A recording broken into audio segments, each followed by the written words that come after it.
Саламатсыздарбы чөйрөнүн коноктору, мүчөлөрү. Бүгүн бизде кезектеги жолугушуу.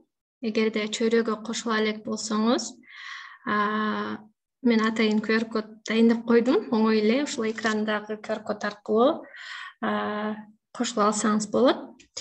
Бүгүн бизде конокто Махабат Садырбек эже.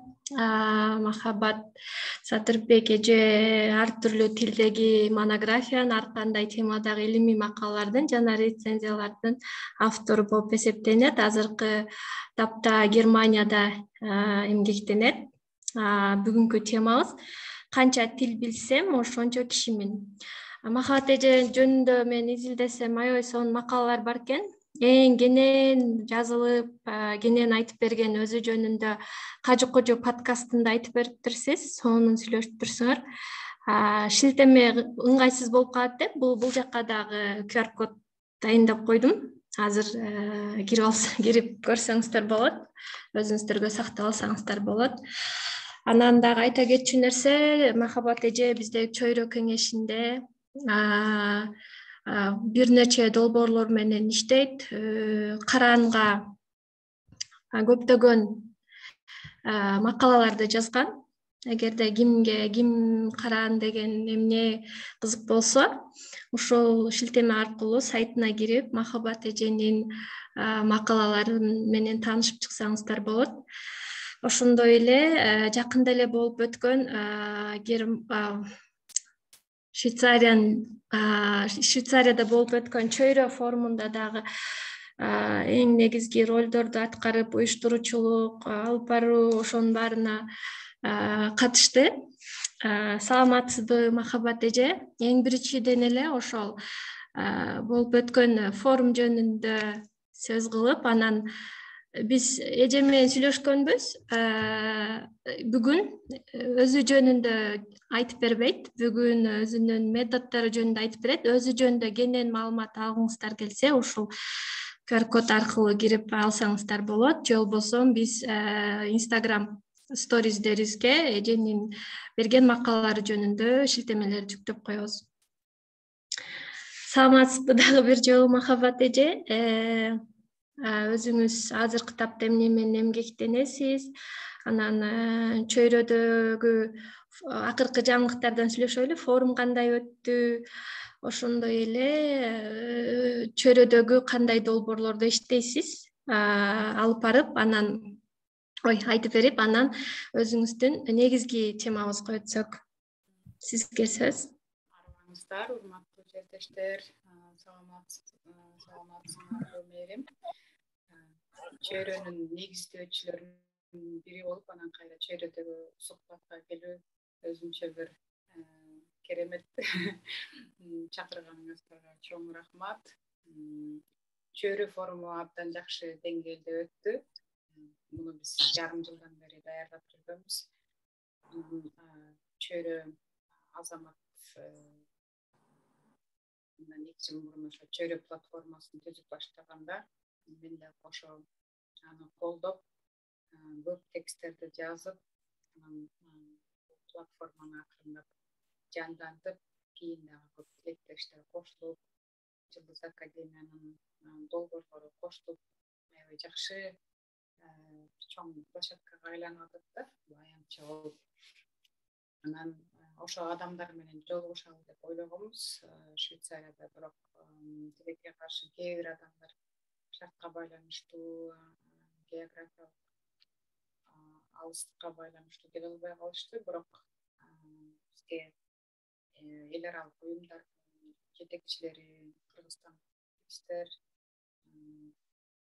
Европадагы диаспоралардын өкүлдөрү келип, аябай жакшы жолугушуу өткөрдүк. Анан бул форум жыл сайын буюрса кайталана бермекчи. Балким тематикалык форумдарга өтөт. Келечекте башка дагы жерлерде өткөрөлү деп атабыз. Германияда, балким Италияда, Түркияда. Махабат эже, кечириңиз. Сиз жакшы угубай атасыз? Эмич?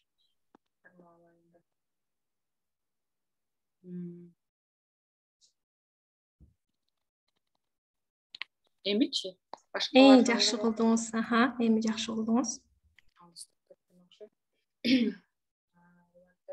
Ошо чөйрө боюнча кыскача ошондой. Кийинки форумдарда балким жолугушуп калабыз. Чөйрөнүн ичинде аябай жакшы платформа, долбоорлор жүрүп атат. Социалдык, тилге байланыштуу, окутуу, билим долбоорлору бар. Ошол. Чоң рахмат. Чөйрөдө негизги долбоорлордон караандан көп иштейсиз, менин билишимче. Ошону дагы жакшы айта кеттиң. Караан бул блогерчилик, аналитика жана маалымат порталынын бир кошулмасы деп айтсак болот. Буга ким кааласа жазса болот. Макала түрүндө же бир кайсы бир актуалдуу темаларга аналитикалык ой жүгүртүү кылам десе, же бир башкаларга дагы кереги тиет деген бир маалыматтар менен бөлүшкүсү келсе. Мен өзүм Германияда болгон үчүн Германияга байланыштуу абдан көп макалаларды жаратып атам.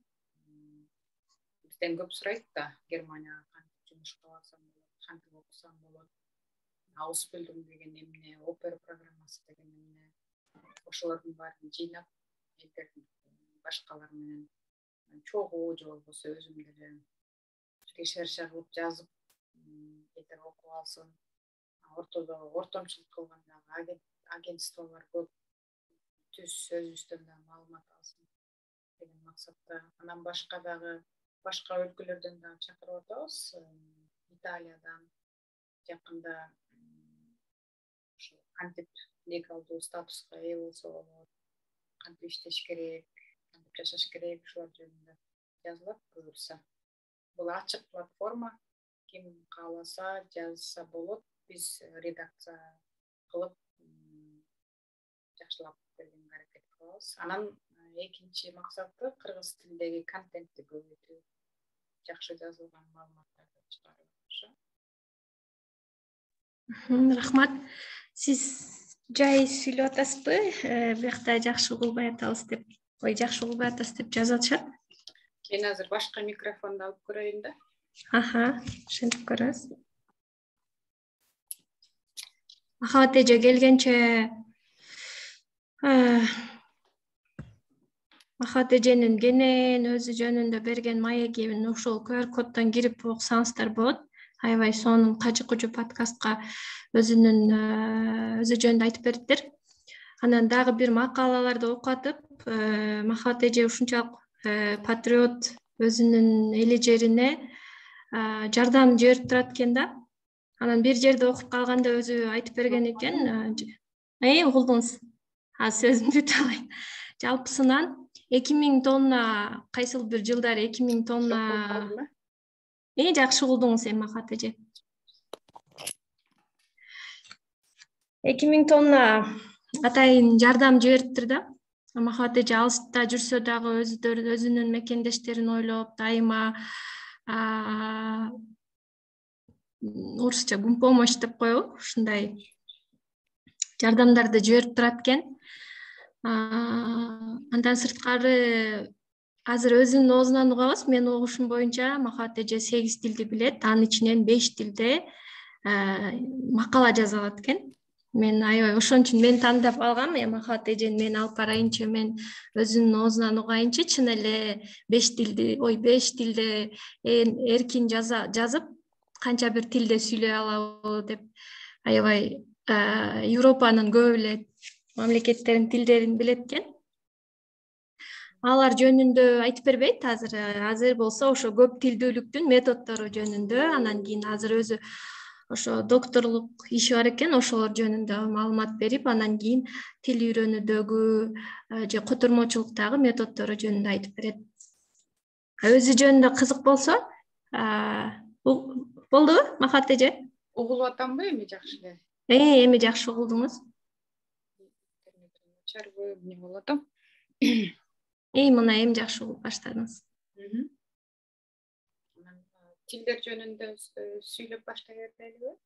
Ошол тилдер жөнүндө айтып беребиз. Өзү жөнүндө Кажы Кожу подкастынан уксаңар болот деп айтып аткам азыр сиз келгенче.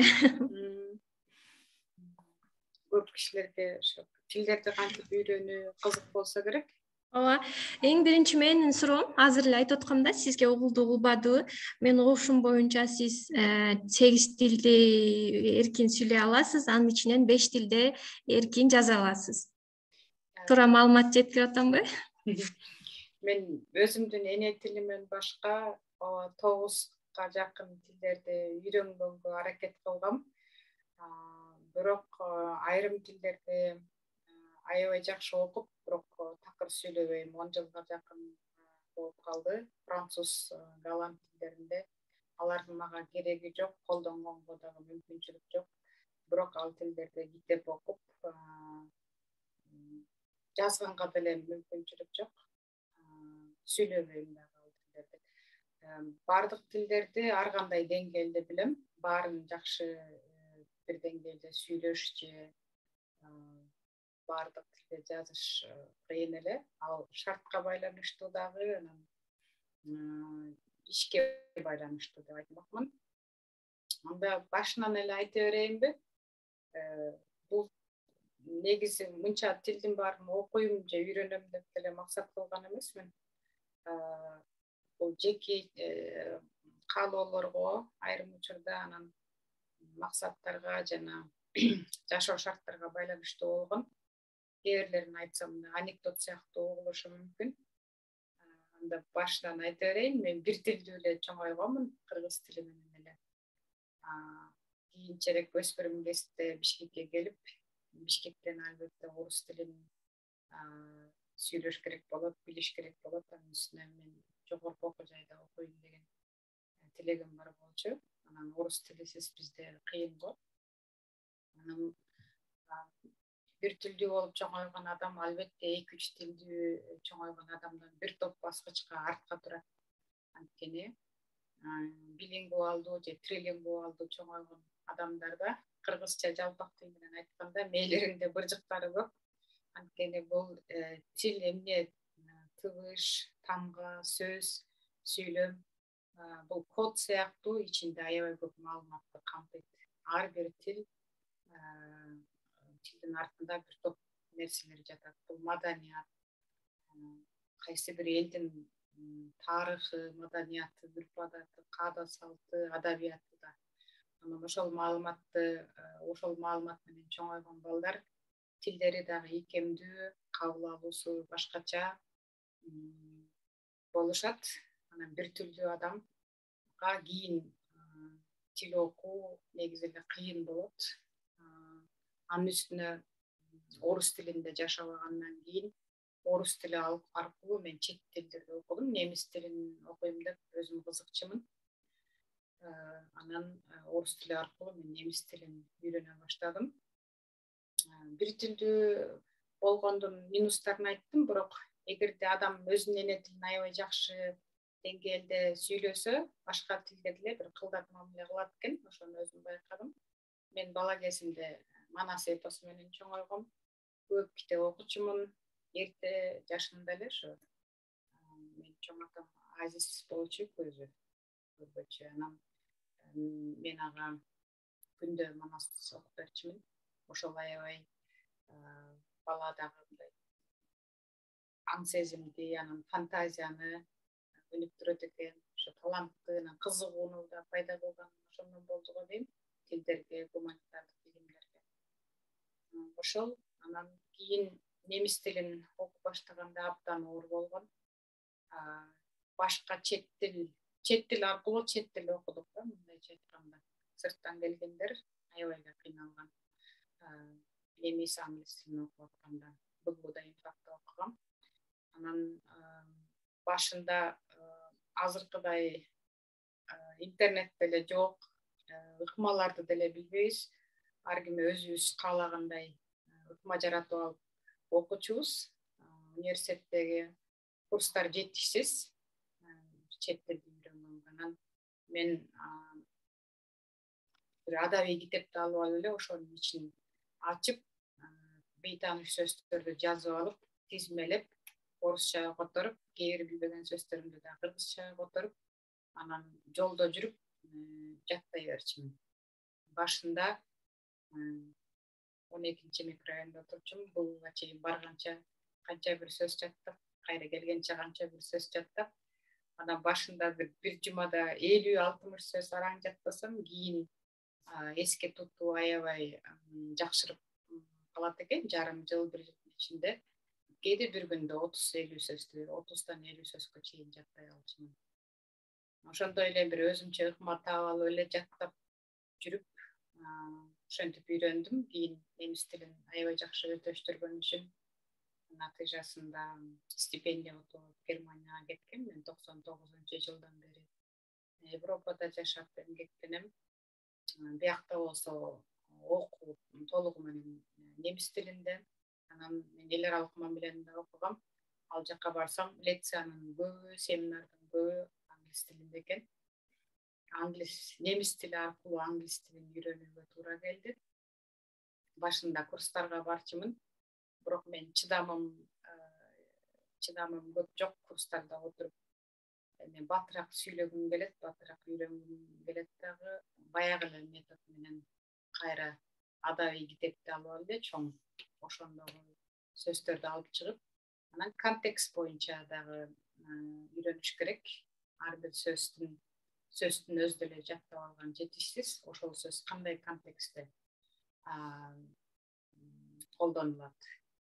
Мисалы үчүн англисче beat деген эле сөздү алсак, бул уруу деген сөз. Анан аны мисалдар менен окуш керек. Мисалы үчүн don't beat me десең, мени урба. I can beat you at chess десең, мен сени шахматтан жеңип алам. Don't beat in the bush десек, бул мындай айланып тегеренбей ток этер жерин сүйлөө деген сыяктуу ушундай. Анан которсо которуп, же болбосо ошо контекст менен үйрөнүш керек да. Анан бул дагы экинчи метод сыяктуу айтып коет. Андан кийин мен ошол убакта мен Конрад Аденауэр деген фонд бар, ошонун стипендиянты болчумун. Бизде студенттик экскурсия болчу, Брюссельге барып, Брюссельде Еврокомиссияга барганыңар барбы? Аяка кирген киши өзүнчө бир чет тилдер дүйнөсүнө түшүп калгандай болот да. Адамдар аябай көп тилде сүйлөшөт. 6-7 тил аяктандай стандарттуу. Ошол жерде иштегендер, комиссарлар аябай көп тилдерде сүйлөшөт. Анан ары өтүп барат, французча сүйлөшүп, токтоп башка өтүп бараткан киши менен немисче сүйлөшүп. Ошону көргөндө мен менин жашоом ушундай жерде өтүш керек экен деп ушунчалык таасирленип, анан келгенден кийин мен дипломаттардын окуусуна тапшырганмын. Ал окууну бүткөндөн кийин ошо комиссияда же болбосо Европарламентте ушундай бир Европа уюмунун бир мекемелеринде иштешет да. Анан ал жерде дагы ошо тилдер аябай керек, 5-6 тил стандарт болчу. Киргенден кийин дагы француз тилин окуу талап коюлган. Француз тили бул дипломаттын тили деп аталат. Анан ал жерде дагы мындай тандалып элдер алынат, психологиялык тесттен өтүп, 3-4 тилди тестирлөөдөн өтүп, бир кызыбыз бар болчу, 7 тилди аябай жакшы сүйлөчү балдар. Өзү 4 тил менен чоңойгон экен. Анан ошондой адамдардын чөйрөсүндө болгондо дагы аябай киши мындай шыктанып, ошолордун деңгээлине жеткиси келет. Анан ошондо бизге атайын CD беришчи француз тилин үйрөнгөнгө. Ошондо мен биринчи жолу тилди кандай ыкма менен үйрөнөт ошондо билдим окшойт. Ал CD-ни күндө кечинде отуруп 1 саат окучумун. Ошол CD менен салгандан кийин бир сүрөт чыгат, кишинин сөйлөкөт деп коелу мисалы үчүн. Анан башында лом сөз чыгат, лом, анан ал угат киши. Анан бирок котормо жок. Бул киши адам экенин билесиң да, өзүң эле анан бир процесске кире баштайсың. Анан эки көз чыгат, лезиө деп угулат. Лабуш, бет көрүнөт, le visage, же болбосо лезиө. Анан тилди дагы мындай аналитикалык жол менен окуй баштайт киши.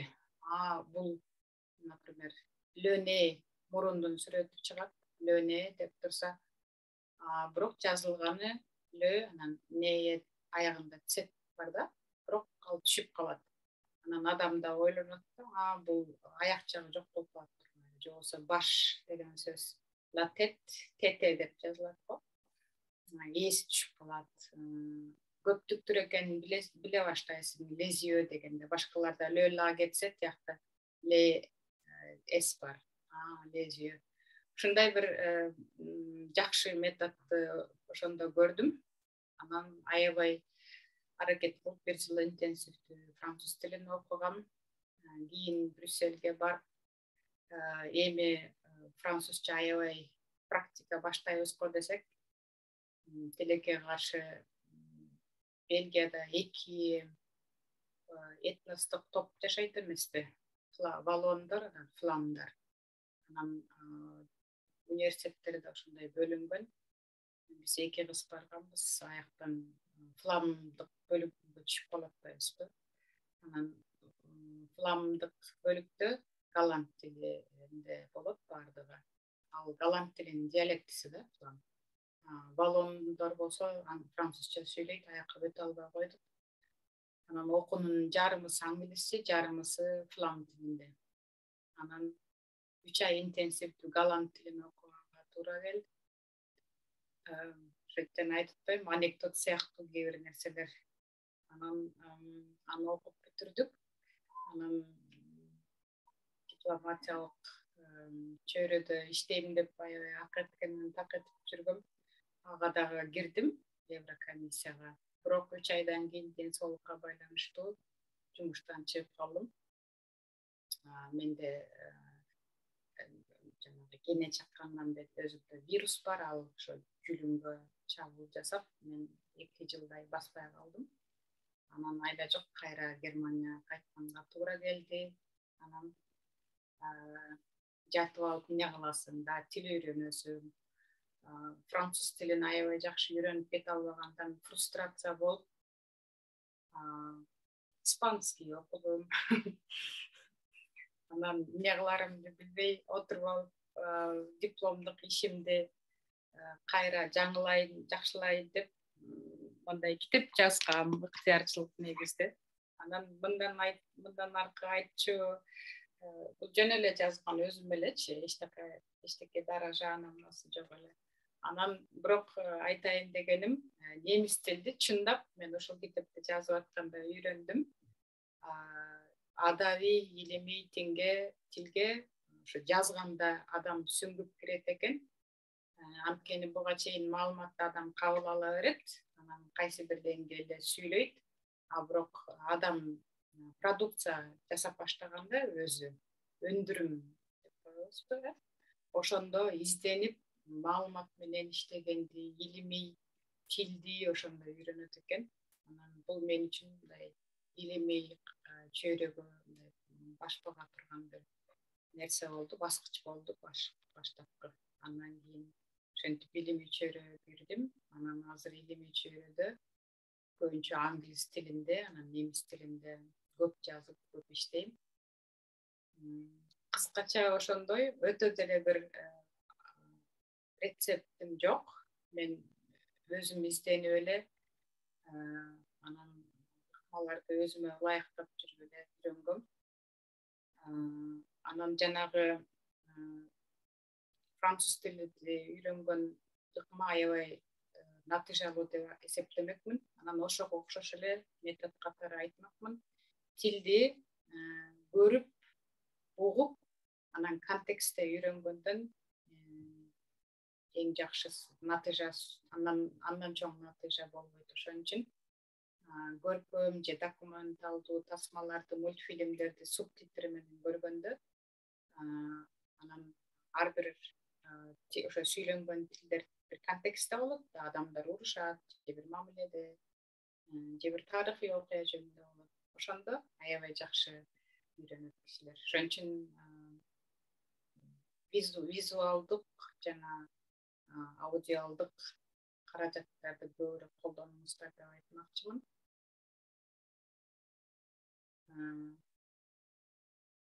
Рахмат. Сиз Махабат эже эме наушникти чыгарып салсаңыз сизге угулбай эле атат, Наушниги жок эле сүйлөйүнбү? Ошондо жакшы кылып аткансыз да. Сизге угулат бекен?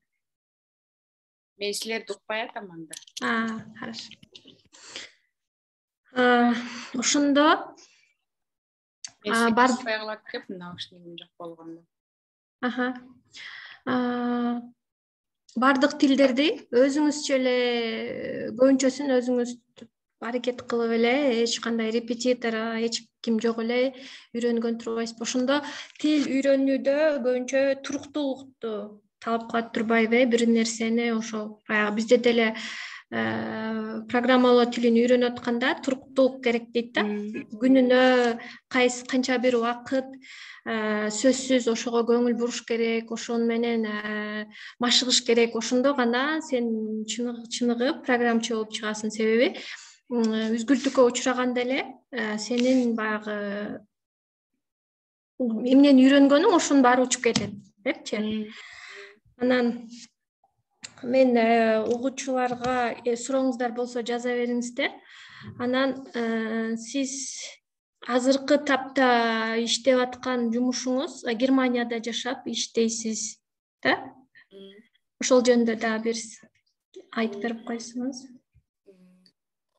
Жанагы мен ооруп кайра келдим, анан ошол бойдон дипломатиялык карьера менен коштошууга туура келди деп токтободумбу? Анан жатып алып мектеп жаздым. Андан кийин ойлонуп эмне кылсам деп алым жеткен, эмне болду экен деп ойлонуп анан диссертация жазайын дедим. Юридикалык антропология боюнча диссертация 5 жыл докторлук иш жаздым. Берлинге көчүп келип, Гумбольдт университетинде. Ал жерде болсо экинчи монографиям бул англис тилинде. Анан бул legal anthropology негизи ошо англис тилдүү адамдар негиздеген илим.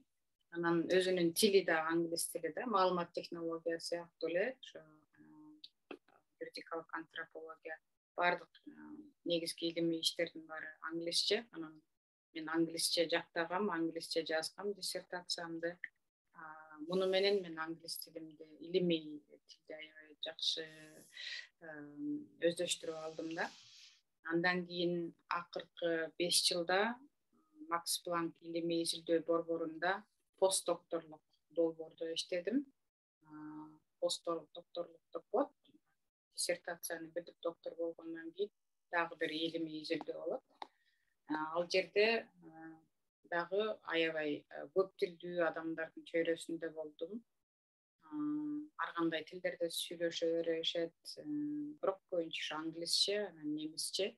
Ал жерде болсо биз ар кандай диаспораларды изучать эттик да. Мен орус тилдүү көбүнчө чечендер менен алек болдум 5 жылдай. Алардын да тилин кичине үйрөндүм.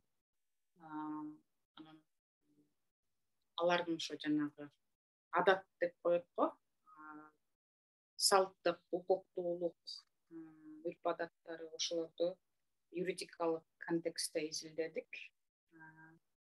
Анан акыркы жылдары суроо талапка жараша эмнегедир котормочулук көп изделе баштады.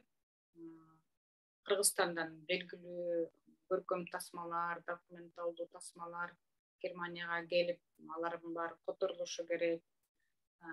Ошондой эле акыркы 1,5 жылда Кытайдагы чыгыш, Кытайда мусулманчылык азчылыктар бар эмеспи?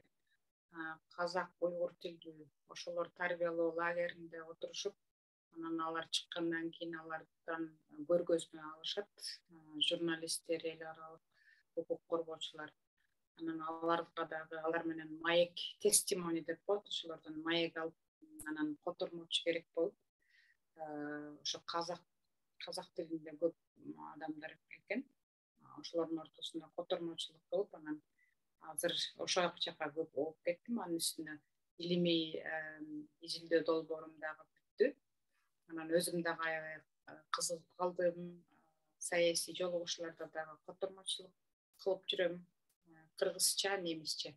Ошо кыргызча котормочулукта аябай өнүктүрсөм дейм, анткени бул тармак такыр эле өнүккөн деле эмес да. Ушул боюнча бир эмгек жаздым. Анан кыргыз тилинде маалыматтар аз болгон үчүн кайсы тилге ориентация кылам, түрк тилине ориентация кылып, мен түрк тилиндеги материалдарды алып жүрүп, түркчө дагы ошо үйрөнүүгө туура келди.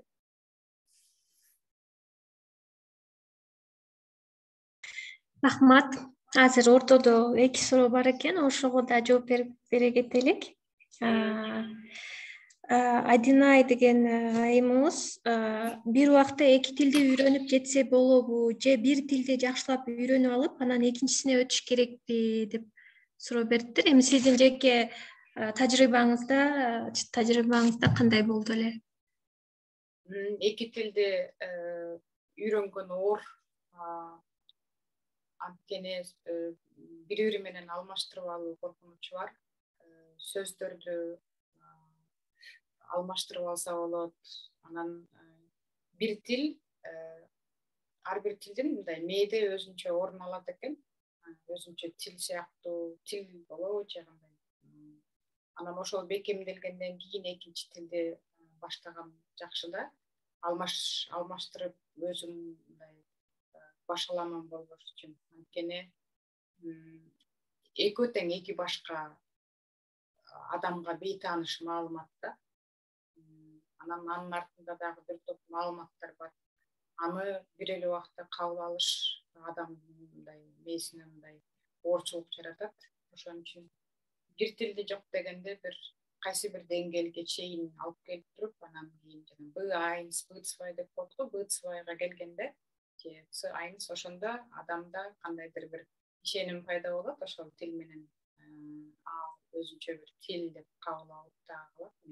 Андан кийин анан баштаса туурараак.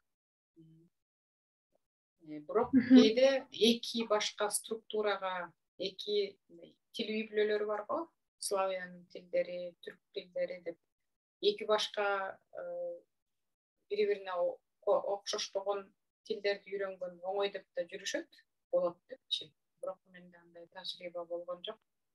Мен француз тилин аябай жакшы үйрөнүп алгандан кийин голланд тилин баштагам, бирок болбой эле мындай ортодо оорчулук болгон. Анткени берки тил аябай өсүп, жетилип, өздөштүрүлгөн эмес болчу да. Рахмат.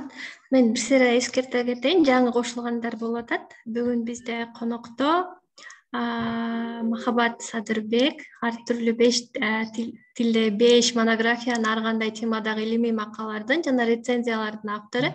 Бүгүнкү темабыз канча тил билсем ошончо кишимин.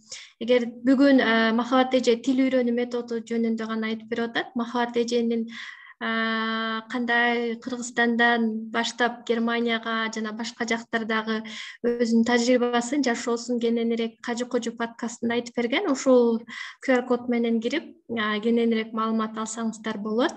Анан тил үйрөнүү боюнча суроолоруңуздар болсо, дайындай бериңиздер, акырындап окуп берейин. Менде бир суроо жаралды да, ушу сиз айтып аткандачы, мисалы тил үйрөнүү үчүн кантип ойлойсуз, кандайдыр бир шык керекпи же бул адамдын аракетинен элеби? Бир аз талант керек. Эмнегедир кээде талант таптакыр жок болгондо учурлар болот экен. Киши канчалык үйрөнүп, канча жыл чет өлкөдө жашаса деле тилди жакшы өздөштүрүп кете албаган учурларды көрүп жүрөм. Канча аракет кылса деле бир аз мындай жаратылыштан biraz талант керек экен деп ойлоп калдым. Бирок ал 10%, 15 же 20% деп айтмакмын. Калганы болсо адамдын кабыл алуу жөндөмү, анан аракетчилдигинен абдан көп көз каранды. Мен өзүмдүн тажрыйбам, мен аябай эле таланттуумун деп айта албаймын, бирок кичине шык болсо керек. Тилге башкача бир мамилем бар. Англисче passion деп коет. Ушундай менен кирем, тилди бир позитивдүү, өзүмө мүмкүнчүлүк катары кабыл алам. Машакат бир жумуш эмес, кызыгуу менен кирем. Анан тилди дагы аналитикалык көз карашта көп карайм, талдайм көп. Тилдин структурасын, майда чүйдөсүнө көп киши чыдамы жетпейт, бирок мен отуруп талдап отура берем. Анан калганы болсо ошо жана айтып кеткендей, күчкө салып эле үйрөнгөн сыяктуумун. Немис тилин оор болгон, ачык эле айтам. Андан кийинки тилдер бирок рутина деп коет, тажрыйба аркылуу алып кете берет киши. Анан ошо тилге бир башкача мамиле керек. Жөн эле киши үйрөнө бербейт же болбосо өзү эле киши сүйлөп кала бербейт. Мунун артында бир топ жумуш жатат. Анан арай-сырай сөз барбы? Ортодо өзүнчө убакыт бөлүп деле эмес, окат кылып жүрүп подкасттар бар го азыр. Ошолорду уга бериш керек. Эгерде англисче үйрөнөм десе, BBC Slow English, Slow German дегендер бар. Жай түрдө кабарлар айтылат. Ошолорду уга берсе, адам көңүл койбосо деле бул мээ акырын кабыл алып, анан сактай берет экен. Анан кийин ал маалымат жыйналып, анан бир убакта кереги тиет да. Ошон үчүн мындай адатка айлантырып алыш керек. Күндө кечинде 2 бет китеп окуганды же 15 мүнөт кабар окуганды. Мен жана айтып кетпедимби? Бир адабий китепти окуп, ошол аркылуу мен кайсы бир деңгээлде бир барьераны жеңем деп азыр деле ошол метод менен жүрөм. Бул түрк тилиндеги менин биринчи чоң адабий китебим. Анан муну окуп кыйын болду. Орхан Памуктун Арулуктун музейи деген китеп. Анан окусам аябай оор экен. Анан мунун англисчесин таап алып, англисче окуп бүтүрдүм биринчи. Анан эми кайра түркчөсүнө кайра киришип, анан көрүп атсаңар керек, моментип алып жазып, сөздөрдү чыгарып алып. Мен немисче үйрөнөм, немисче аркылуу. Анткени немис тилинен мага эң жакын эне тилимден кийинки тил. Анан бул акырындап азаят. Китепти бүткөнү калганда, анткени ошол эле сөздөр кайталана берет. Ошонун баары контекстте уже окулуп, кабыл алынып, мээ аркылуу бүтөт. Аяк жагында китеп словарь карабай эле каласыңар. Ушинтип жеңсе болот да. Сонун. Азыр дагы бул жакта суроолорго жооп берип коелу. Эльвира суроо бериптир. Негизи тилди үйрөнүүдө ошол чөйрөдө жашап үйрөнсө эффективдүүбү? Кыргызстанда жашап жакшы эркин сүйлөөнү үйрөнүш үчүн кандай кеңеш бере аласыз? Мисалы, Кыргызстанда жашап башка чет тилдерин үйрөнүү боюнча суроо экен. Албетте тилди жашаш керек. Анан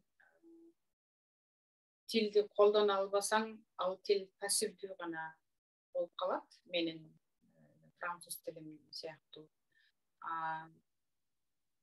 Анан аракет кылып көрүш керек. Ошол тил сүйлөнгөн чөйрөдө жашап, ошол өлкөдө кайсы бир убакытка чейин жашап, же болбосо такыр болбой калса, ошол тилдин ээлери менен виртуалдык болсо дагы бир байланышка чыгып, тандем сыяктуу болот го, тандем сыяктуу кылып. Анан ошол тилде иштеш керек негизи. Иштегенде тил ошондо курчуйт экен.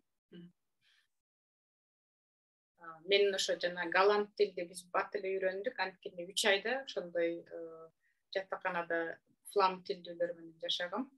Анан эмнегедир анан немис тилин билген үчүн дагы оңой эле кетет. Голланд тили.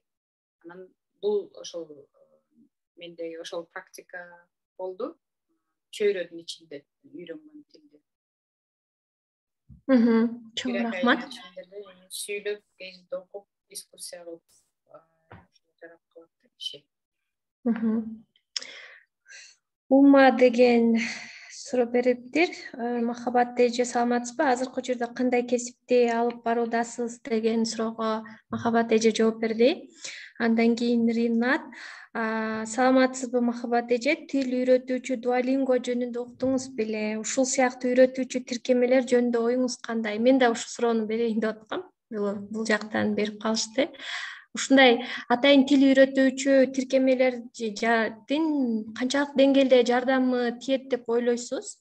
Негизи сиз мындай эгерде дагы жаңы тилди үйрөнгүңүз келсе, ошондой тиркемелер менен үйрөнүүнү мындай ойлойт белеңиз же ошолорду колдонуп көрөсүзбү деген суроону мындай кошуп коеюн. Азыр аябай эле жакшы тиркемелер көп. Bubble деген бар, Lingua, Leo, сөздүктөр дагы бүт бар эле бар азыр. Компьютердик тиркемелер, мобилдик тиркемелер дагы аябай көп. Өзүм мен тиркеме менен окуп үйрөнүп көргөн эмесмин эмнегедир. Мен ошо эски метод менен эле жүрөм. Өзүмдүн менен эле. Бирок сөздүктөрдү көп колдоном. Анан Google Translate'ди да көп колдоном. Google'да сөздүн дагы кандай айтылышы боюнча барго, микрофон басып койсоңор. Бирок жанагы мен карточкалар менен үйрөнгөм деп атпаймынбы? Жазып алып, 3 столб кылып алып, немисче, анан орусча, анан кээде кыргызчасын да кошуп, ошол сыяктуу эле да тиркемелер. Күндө 10-15 сөз жаттайсыңар. Контексти кээде берилет, сүйлөмдүн ичинде берилет, ошол аябай маанилүү. Анан сөздү көрөсүңөр, угасыңар, жаттап, эгерде жакшы кабыл албасаңар, анан эртеси күнү кайра кайталайсыңар, ушундай функциялар барго. Ар ким бул тил мындай дин сыяктуу деп айтмакмын, ар кимдин жеке иши, кандай кылып, кандай ыкма менен кантип кирет ал чоң дүйнөгө адам өзү иштеп чыкса болот. Анан жанагындай чоң методдорду дагы көңүлгө алып, YouTube'да дагы аябай жакшы ыкмалар берилет. 24 сааттын ичинде англисче же болбосо немис тилди билгендер үчүн Vera Birkenbiel деген методун сунуштайт элем. Ал тилдин котормосу жок, тилдин түзүлүшү боюнча үйрөтөт да. Анан ошол тилге башынан баштап, ошол тилде ойлонгонго чакырат. Структурасын ошондой кандай турса котормосуз кабыл алганга. Ошо Vera Birkenbiel. Кийинки суроо. 5 тилде сүйлөгөн киши үчүн 6 тилди үйрөнүүгө канча убакыт кетиши мүмкүн дейт.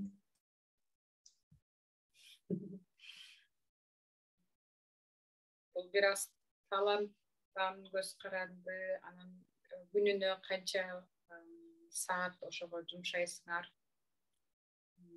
Тилди үйрөнгөн адам көп, бир катар тилди үйрөнгөн адамдын мээсинде структура дагы пайда болуп калат экен. Анан кээ бир тилди мисалы үчүн мен колдонбой калдым деп атпаймынбы? Болбой эле ал тилдин башка тилге деле пайдасы боло берет. Эмнегедир окшоштуктар бар, параллелдер бар. Анан адам бат эле кабыл алат. Мисалы үчүн кайсы тилде деп айтайын, мен Кытай тилин 3 айда үйрөнө билем деп айта албаймын. Канча тилди билсем деле. Түрк тилин үйрөнүүгө мага канча убакыт кетти? Жакшы сүйлөп калганга бир жарым жылдай кетти.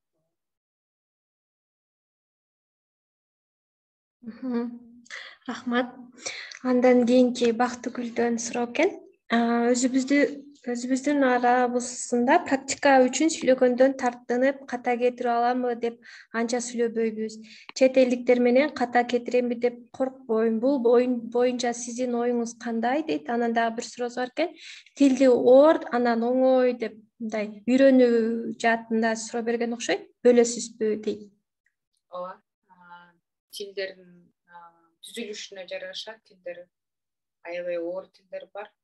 Мен үчүн биринчи үйрөнгөн тилим албетте немис тили оор эле болду. Азыр мен үчүн оңой көрүнөт. Мен үчүн аябай жакын тил.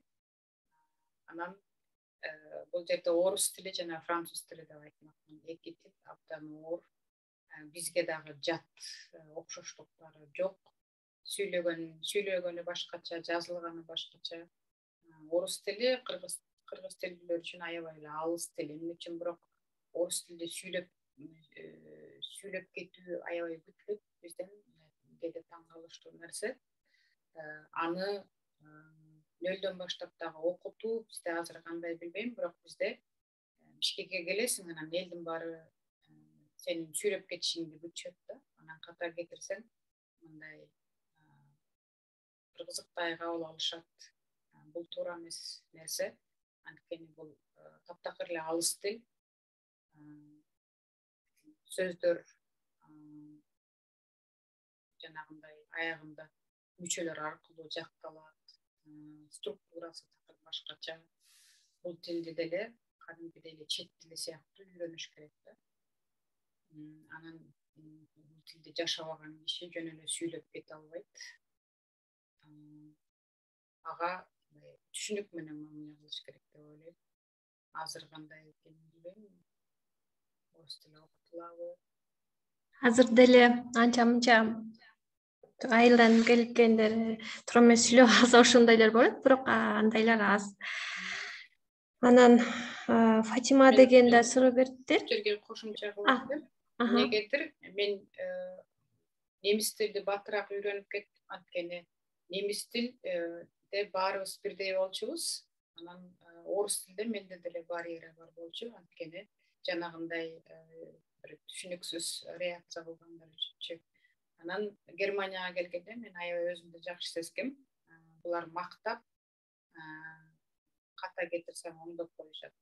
Ошон үчүн ошондой чөйрөлөрдү издегиле, түшүнүк менен кабыл алып, колдоо көрсөткөн адамдардын арасында кишилер жакшы дагы үйрөнөт, жакшы дагы кылдат мамиле менен сүйлөгөндү үйрөнөт. Рахмат. Фатима деген суроо бериптир. Саламатсызбы Махабат эже?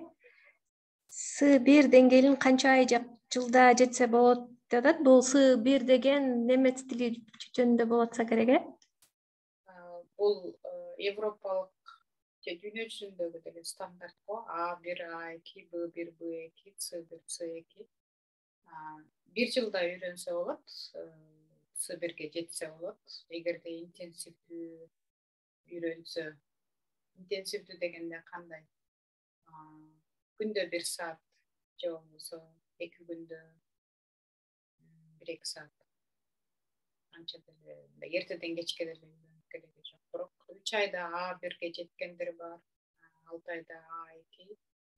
Ошентип эсептеп көрсөңөр, бир жылда жетсе болот. С1 менен биякта жогорку окуу жайда окуганга мүмкүнчүлүк алат. Рахмат. Жана эле айтып кеткениңиздей, кичине шык, анан аракет керек экен да. Бактыгүлдүн суроосун окуп айтырайын, себеби менде ошо кошумча суроо бар. Роберт мырза бериптир. Кутман кеч, алдыдагы кайсы тилди үйрөнөйүн деген оюңуз бар? Негизи оюңуздагы дагы канча тил үйрөнгүңүз келет дейт? Келечекте мен түрк тилин аябай жакшы деңгээлде сүйлөгүм келет. Анткени мен ошо Түркияда дагы кышкысын ошо жакта кыштайм. Анан мен 1-2 эмгекти баштап алгам. Бирөөсүн айта берейин, азыр басмакада да жакында жарык көрөт. Бул кыргыз тилинин немистер үчүн энциклопедиясы.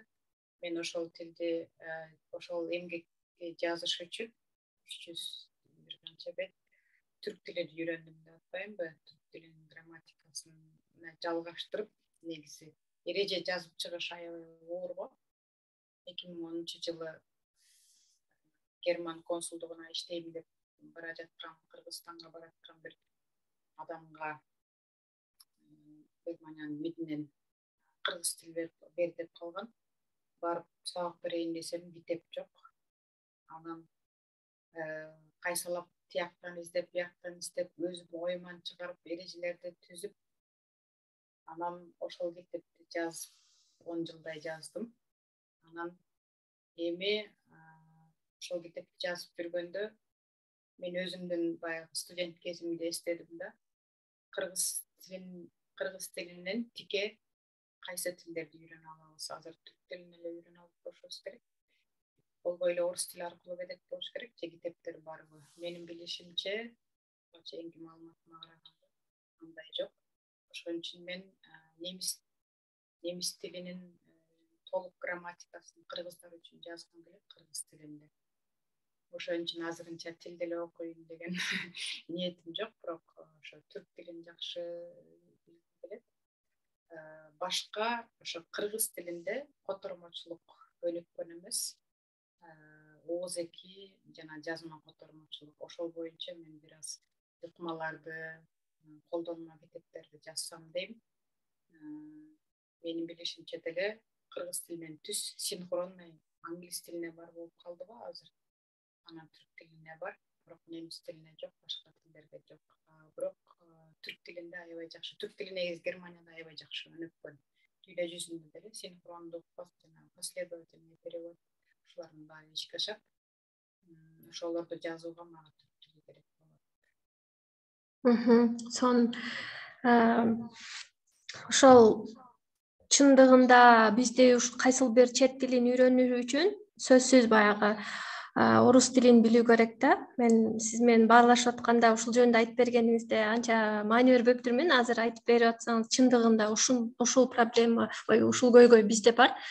Көпчүлүк сиз айткандай азыр англис тилин үйрөнүүгө мүмкүнчүлүк бар. Себеби айылда жашагандардын орус тилге караганда англис тилин билгендер да бар экен да. Анан ошолдун жардамы аркылуу болсо керек, чындыгында башка тил үйрөнүү үчүн сөзсүз орус тилин билип, анан башка тилди үйрөнгөнгө мүмкүнчүлүк ачылат да көбүнчө. Анан азыр да бир суроо бар экен, анан менде дагы бир жыйынтыктоочу суроолор бар, ошолорду берип берем. Саламатсызбы? Тилди университеттен окусак жакшыбы же 2-3 айлык курстарда окусак бат үйрөнөбүзбү дейт.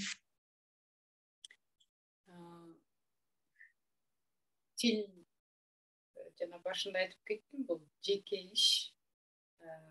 Канчалык өзүң тездик менен окусаң, аны өзүң аныктай аласың. Ылдамдыгыңды, азыр интернеттин учуру, бир жака барып деле отуруп кереги жок. Мугалим албетте түшүндүрүп берсе, ошону жакшы түшүнгөндөр бар. Курска бармайынча өз алдынча отуруп окуй албагандар бар, аларды жакшы түшүнөм. Бирок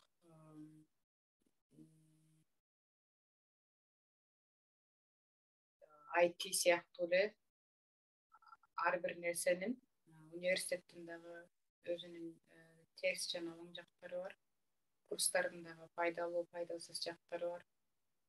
Эгерде курска барсаңар, бараткан жолдо эле окуп, кайра келаткан жолдо окуп, ошол курстун саатын толугу менен ошол тилге сарптасаңар, анда жакшы, интенсивдүү түрдө окусаңар болот. Университетте 5 жылдык же 4 жылдык убакытты тил үчүн сарптабагыла деп айтмакмын. Тилди жанагы арада сырада окуй бергиле өз алдыңарчы. Рахмат. Бактыгүл суроо берген болчу. Кыргыздар башка чет тилдердин диалектилерин оңой колдонгондой сезилет деп бизде ушундай бир сөз болгон да. Дүйнө жүзүндөгү элдерден кыргыздардын тилдери башка диалектиге түшкөнгө оңой түшөт экен.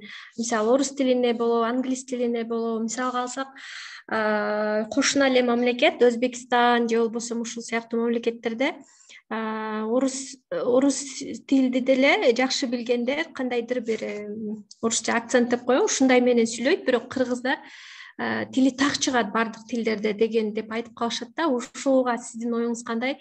Чындыгында сиз өзүңүздүн тажрыйбаңызда башка элдер менен ар кандай элдер барат да, мисалы Германияга, ошолордун арасында чындыгында кыргыздар ошо немис тилинде же бир француз тилиндеби же англис тилиндеби мындай акценти жок, жакшы чындыгында сүйлөйбү? Ал чындык. Биздин тил ийкемдүү берет эмнегедир. Бизде көп тилдерде кездешчү үндүүлөр, тыбыштар дагы бар. К, к, х. Ушулар ың, о, үй. Ошон үчүн тилибиз жаттык деп айтмакмын.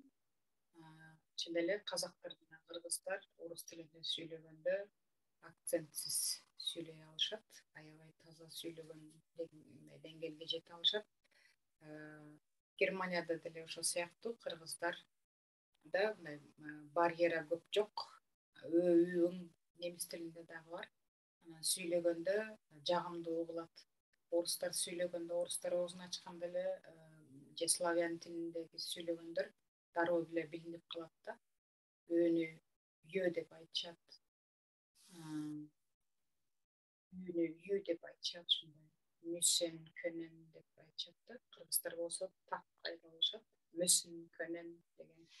Анан англисче дагы, француз тилинде дагы байкагам. Кыргыздар аябай жакшы сүйлөп алышат. Бул биздин аябай чоң артыкчылык, муну колдонуш керек. Чоң рахмат. Анан акыркы суроом. Негизи өзүңүздүн оюңузда болду эле азыркы тапта онлайн окутуу же болбосо ар кандай тиркемелерге мугалимдер катталып алып ошол жактан окутууну жүргүзүшөт да. Негизи ушул тил үйрөтүү боюнча репетитор сыяктуу өзүңүздү мындай сынап көрөйүн дедиңиз беле, же ушундай бир кандайдыр бир өзүңүздүн методдоруңуз менен курс ачайын деген оюңуз болду эле да, мисалы өзүңүз жакшы билген тилдерде? Бул суроо менен көп эле учурда кайрылышат. Эмнеге сабак бербейсиңер, окутасыңарбы деп. Кээде ойлонуп калам, окутсамбы деп коем, бирок мен жанагындай чоң долбоорлорду баштап алгам. Ошон үчүн өзүм дагы базаларды түзгүм келет, китептерди жазып. Ошон үчүн азыр алаксыбайм деп окутпайм деп жүрөм. Бирок мен окутканды аябай жакшы көрөм. Ментор болсомбу дегем, жанагы IT курстарга англисче сабак берип. Бирок мен энергиям дагы чектелүү, ден соолукка байланыштуу. Анан биякта дагы Германияда бир канча уюмдарды долбоорлорду колдойм. Көбүнчө ошо текст жазуу эмнегедир мага түшөт, ар кандай тилдерде. Анан чоң иш-чараларды алып баруу. Ошон үчүн азырынча бул ишти кое турат окшойм. Сонун. Бирок сиздин методдоруңуз менен биз мындай бир курсту күтмөкпүз. Чынын айтканда көп тилдүү, анан тем более өзүңүздүн мындай методдоруңуз менен эч кимдин жардамысыз үйрөнүү бул менимче кыйын. Ошол эле мезгилде өзүнө өзү мотивация берип күндө ушул тилди үйрөнүшүм керек, ушуну эметишим керек деп аракет кылуу дагы чындыгында кыйын. Бул жакта бир суроо келиптир. Анан биздин убактыбыздын чектелгенине байланыштуу ал сурооңузга буюрса балким караандан бир макала күтүп калабызбы? жаштардын өзүнүн тилин сүйүү боюнча суроо келиптир. Чоң рахмат Махабат эже, бүгүн бизге убактыңызды бөлүп, биз менен келип маек куруп кеткениңизге. Мен негизи ошол алып барганда сөзсүз аягында бир суроо бергим келе берет да. Эми биз чөйрө коомунан болуп аткандан кийин, чөйрө уюмунан болуп аткандан кийин ар бир адам үчүн чөйрө ар кандай маселе болушу мүмкүн да. Сиз үчүн чөйрө бул эмне? Ошол жөнүндө кыскача.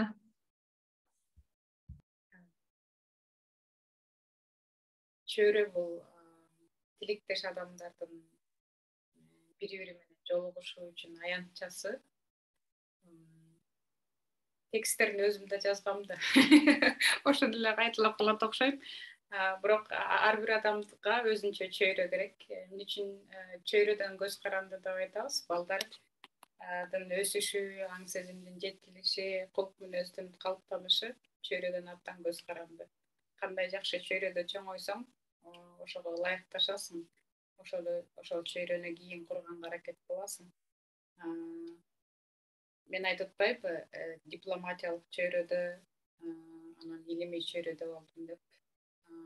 Аябай өзүмө жаккан чөйрөлөр булар.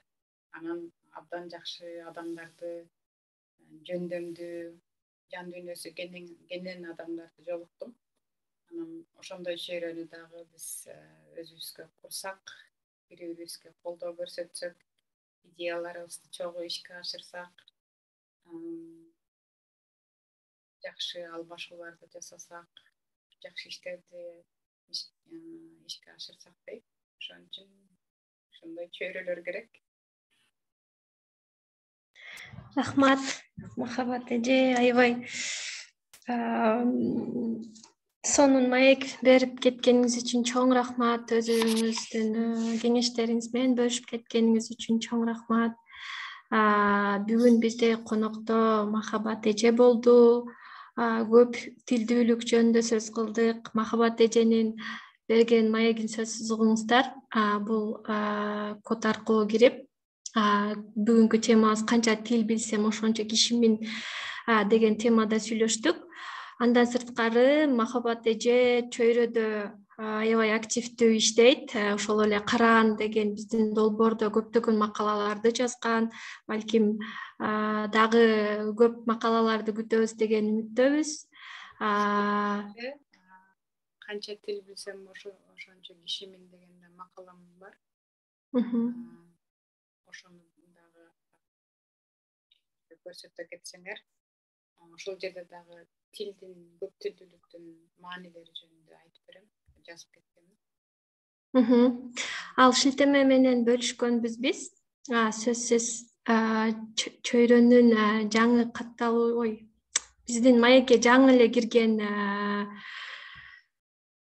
угармандар, бул мен бүгүн оңой жолдорун изилдеп таап койдум. Бул QR код менен кирип биздин чөйрөгө кошулуп, ошол Караан долбооруна же болбосо башка долбоорлор менен таанышып, анан Махабат эженин макалаларын ошо Караан долбоорунан тартсаңыздар болот. Сизге чоң рахмат. Дагы бир жолу ар дайым ден соолукта болуңуз. Сиздин баа жеткис эмгектериңизди күтөбүз. Биз азыр жакшы жаңылык менен бөлүшүп кеттиңиз. Кыргыз тилинде немис тилин үйрөнүү боюнча китебиңиз аяктайын деп калды дедиңиз. Мына ушундай эмгектериңизди да жаратып жүрө бериңиз. Андан сырткары мен макалаларды окуганда көп кайрымдуулук иштерди кылыптырсыз. Ошол кайрымдуулук иштердин, жакшылыктардын баары сизге келип, ар дайым чөйрөңүз жакшы, жаркын адамдар менен, көңүлүңүздү көтөргөн адамдар менен курчалып жүрө берсин. Чоң рахмат сизге бүгүнкү маек үчүн. Сиздерге да баарыңыздарга чоң рахмат. Маектешкениңиздер үчүн, суроолоруңуздар үчүн баардыгыңыздарга ийгилик каалайм. Тилдерди үйрөнө бериңиздер. Бул силерге чоң мүмкүнчүлүктөрдү, башка дүйнөнүн эшиктерин ачат. Саламат болуңуздар. Рахмат. Рахмат бүгүнкү маекке келип бергениңиздер үчүн. Эгерде кимдер кирбей калса же тааныштарыңыз тил үйрөнүү методдору боюнча үйрөнгүңүздөр келсе, YouTube'дан Чөйрөк каналынан көрсөңүздөр болот. Кийинки жолугушууларда көрүшкөнчө бизде дагы мыкты адамдар менен жолугушуулар боло бермекчи, улана бермекчи. Жакшы калыңыздар.